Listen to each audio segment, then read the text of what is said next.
जनसांख्यिक परिवर्तन एवं आईन व्यवस्था शीर्षक कर्मशाला अनुष्ठित। राज्य आईन विभाग एवं जातिसंघ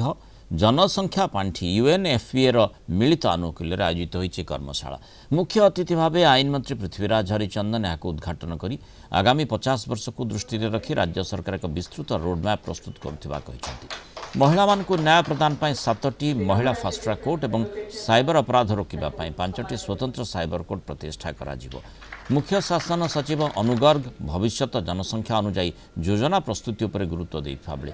आईन आयोग अध्यक्ष न्यायमूर्ति विश्वनाथ रथ एवं एडवोकेट जनरल पीताम्बर आचार्य सामाजिक परिवर्तन अनुसार आईन व्याख्या सरल करने को मत रखिते। यह अवसर लॉ इन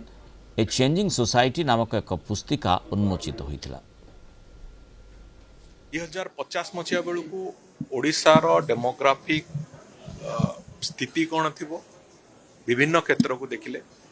एवं से आधार रे आमर भूमिका कौन ये गोटे बड़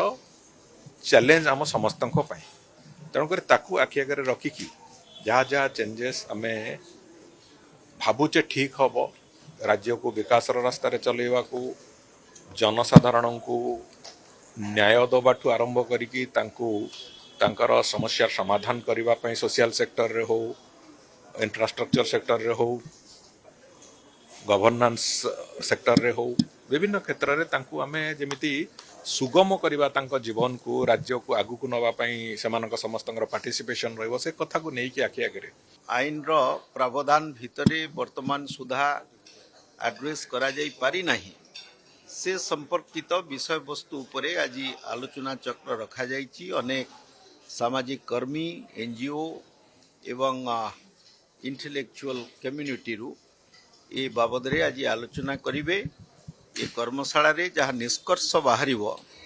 ताहा जदि आईन को सरलीकरण करी सामाजिक एवं अर्थनीतिक सुरक्षा को आहुरी सुदृढ़ करि परिबो से बाबद रे मु आशावादी जे आम सरकार पदक्षेप ग्रहण